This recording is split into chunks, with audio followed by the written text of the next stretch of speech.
jokko hande e nder yewtere bowal ganni ko faati e hunde e gure men e fadde e kala saha catagol jeyaɓe ɓen guri walla wittuɓe hen ha bindi hen kono kadi testiftinen fandare nde ko dañde deftere muulande taw ina rendini tarikaji gure men foof won ruttorde sukaɓe janggo jogori hutoraki e nder gure ɗe garɗen hande ina jeeya hen wuuro witego Ɓokki Diawe.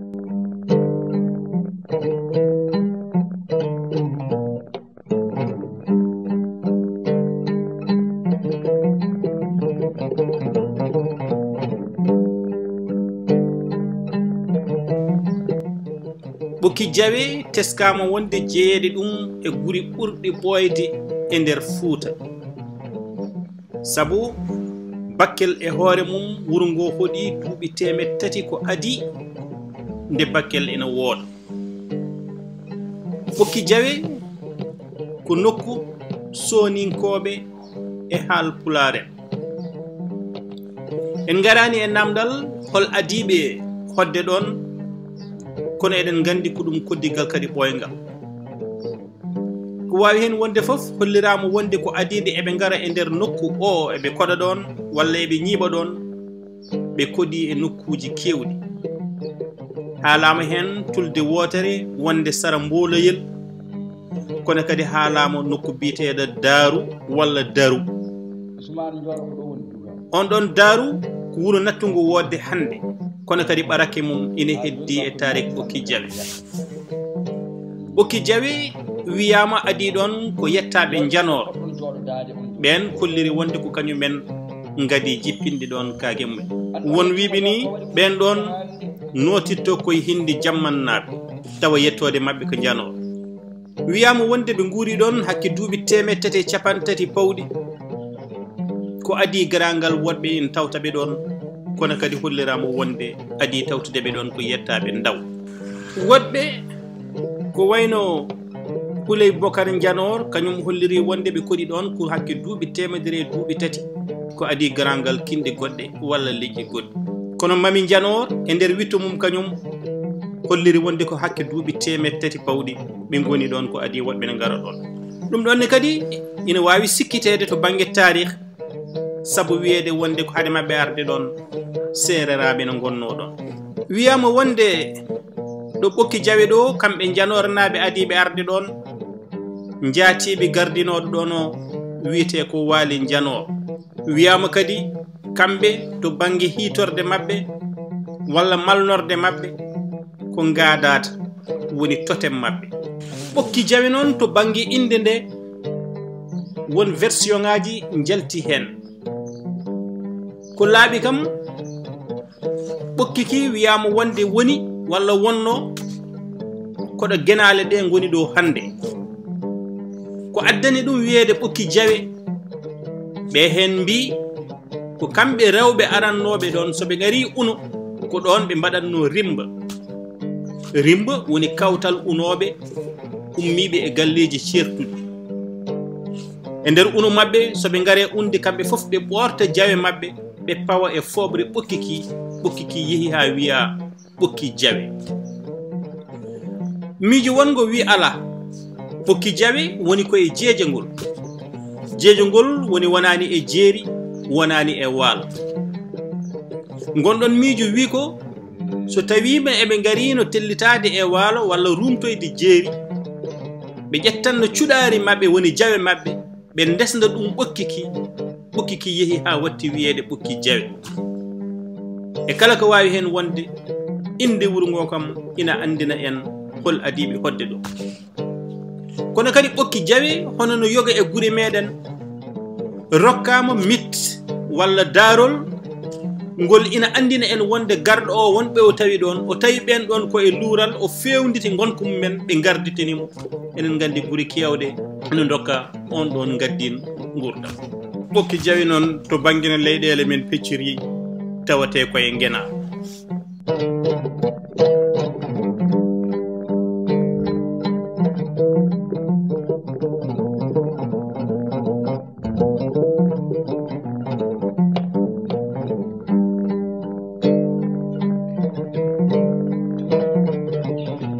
ina jeeya jiya e gure men kadi ha hande ɓoyɗe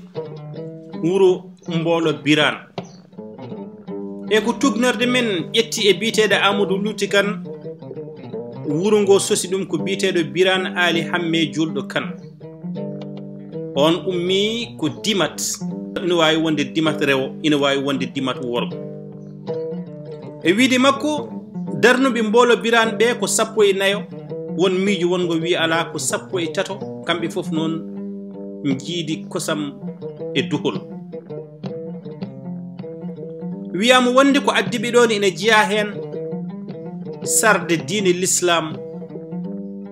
e nder on ɗon nokku ɓe gadiri ko banggue rewo e nokkuji baɗina babaɓe baɗina hayme dat ko adinde eɓe garta banggue worgo wiyama wonde gartugol mabɓe banggue worgo hawri koye hitande 1919 tawɓe tacciri ko nokku biteɗo Mbagn wawi noon on saaha taw Mbagn woodi walla taw Mbagn wodani kono kam ko nokku on ɗon ɓe tacciri saabu Mbagn woodi ko caggal pusgu gueɗe ko hen Mbagn jibina ɓe gari ha Diabo ɓe ummiti ɗon ɓe tinditi banggue hirnangue ɓe gari ha nokku biteɗo Mbolo Birane nokku o yoni ɓe ɗon wiyama wonde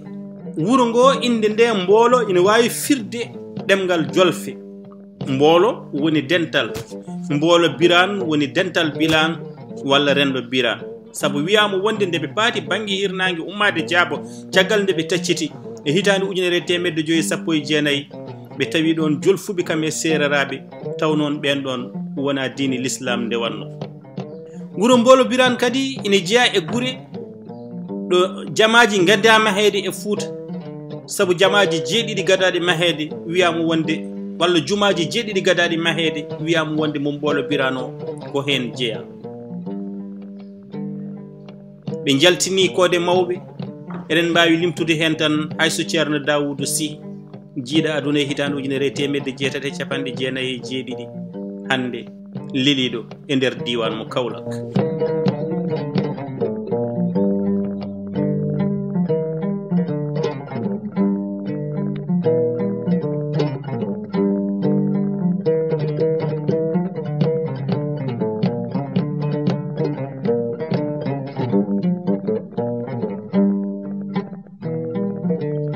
wuro wongo ko Koɓɓillo jeeya koye gure ɓoyɗe saabu wiyede wonde wuro ngo sosama guila hitande 1950 firti ko wuro ngo nana fooɗono duuɓi mum 100 Koɓɓillo kadi eɗen gandi waɗi baɗal pattam lamiwal e nder darde Fouta saabu mum wonde e won saaha ñiɓirde almami Abdoul Qadir Kane wona tan wonde ñiɓirde almami Abdoul Qadir Kane kono bamum Abdoul Qadir Kane kañum ko ɗon dawi ko adinde ina yaaha nokkuji Sine Saloum ha ko Abdoul Qadir Kane ina yi toon aduna hedde hitande 1926 to wiyete Pafe Werma ina jeeya kadi eko ittuno ɗon Hammadi Lamine Mak Kane bamum Abdoul Qadir Kane wiyede wonde wasnode mbo wawde wurdude e wonɓe ɗon e on ɗon saaha taw koye laamu deniyankoɓe ɗum yadana e fannu kanko no yinno ni wurdude e kala ko wawi hen wonde Koɓɓillo kañumni ina jeeya e guri ɓurɗe mawnude to banggue lasli kono kadi jeeya e guri ɓurɗe lollude saabu mum wonde ñiɓirde almamiya e yonta almami Abdoul Qadir Kane nde ummeti Thilogne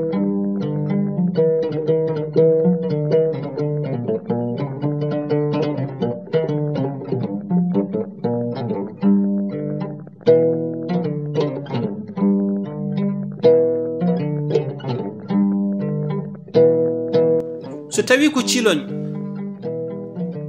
kañum ni na anda wonde ɗum nokku wiyede wonde Fouta ummade hirnangue fay funnangue ko ɗon woni hakkude Fouta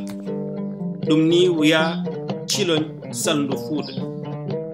wiyama wonde wuro ngo sosama guila e niwiri 13 woni 13e siècle ina tawe hen leeɗe kewɗe leegal jufnaɓe jaɓɓe sala molle jawanɓe gamgu gollere Sinthiou gollere less halayɓe e ko nandi hen hayso tawi tan en kaaɗi ɗo eɗen gandi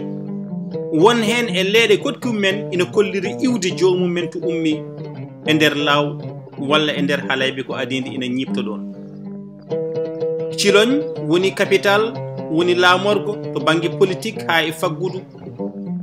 wona tan Bosoya kono Fouta foof e mbaadi kuftidinde e niwiri 16 wiyama wonde adiɓe hoɗɓe ɗon ko jagarafen ɓe ɓen ko kañumen pawno juuɗum men e leydi hande jeynden titode ko seɓɓe tawteɓe toon e nder ɓen ɗon noon no waɗi ko wiyete jagaraf Badel ɓen ɗon ko yettaɓe Diagne walla yettaɓe Dia ina waɗi jagaraf Diouf ɓen ɗon jetta ko Diop ina waɗi jagaraf Manga ɓen ɗon jetta ko Fofana kono kadi ina waɗi jagaraf Sirwa ɓen ɗon jetta ko Niang wuro ngo jeyama e yontaɓe wonɓe toon Ceerno Molle mo yettode mum woni Ly jogiiɓe gueɗal saabu mum hettinede e diine kono kadi wuro ngo kongo wuro sirifaɓe andago lollungu taw ɓen ɗon sirifaɓe ko ɓuuri hen hewde ko Sisiɓe ko jiidani e jagaraf Ceerno Molle ina waɗi Ceerno Samanɓe kañum yetta ko Sam kono noon yaltata ko e Diawane wuro ngo kadi jaɓɓima batuji Fouta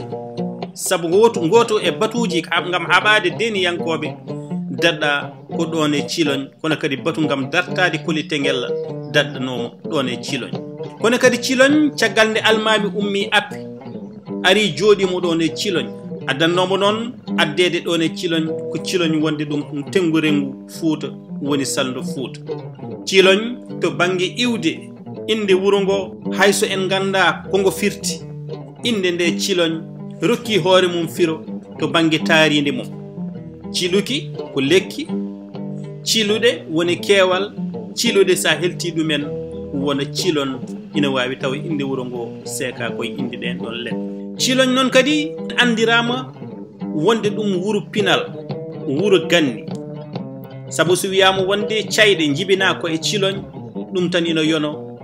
taw lollini ɗum ko Coumba Amadou Labo ɓe mbiyanno mi fuɗɗata mbeɗa fuujo mi haalata mbeɗa dedena sabu komi fosini Coumba Amadou Labo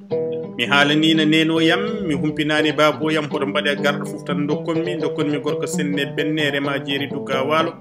ñande foof ko coppiniguel e mbaylo jalo heeli jambel feecima dawol ma no lappol ñuuño kono kadi gaga cayɗe Ciloñ ko ɗon natiri e Fouta ko wiyete Leele taw addi ɗum ko Sidi Sérif Mamadou Dabbo Haydara naaɓe mbiyannoɗo komi Sérif banggue komi Hassane banggue mi jaggata haada mi ñamat bayti ɗo tan ina yono gam ollirde wonde Ciloñ ko wuro ganni ko wuro cosaan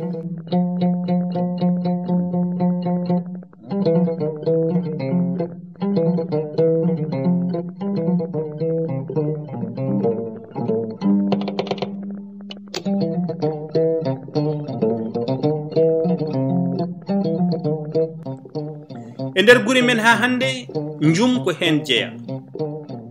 hol ndege sosa en ganda ndege sosa kono njum gadantejo o kombo waalo o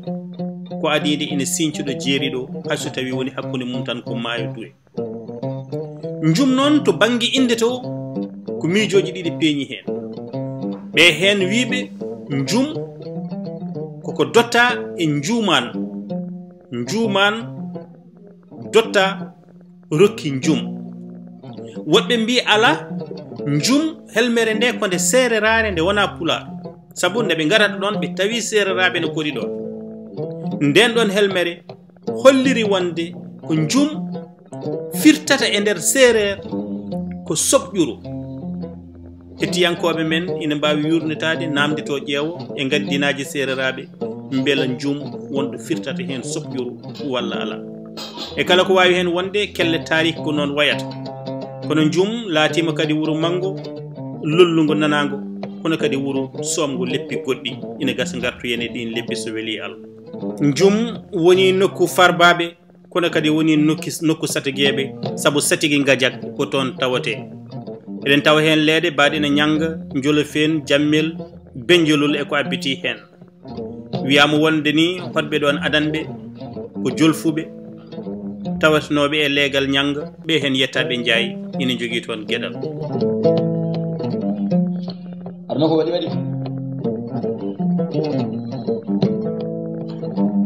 wadde addi daro ko daro wattinto seedi ɗo to wonno so mayri juli so tawi ko Matam hollirama wonde inde nde ummi ko e njulagu cippam hakkunde rewa e worgo ɓurnoɗo lollude e cippam ɗam kañum ko Matama nde fuɗɗo tottirde ko jogui ko won wiɓe wonde wuuro ngo sosama guila hedde hitande 1910 date mo ganduɗa o yimɓeɓe ne mbawi ɗum jurritoyade ƴewtoyade wiyama wonde Matam haade mum wiyede Matam ina wiyeteno Cayɗe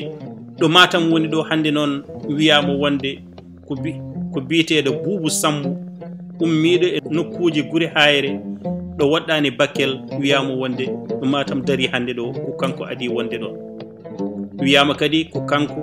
woni jatum farbaɓe tawteɓe ɗon ɗo Matam ɗo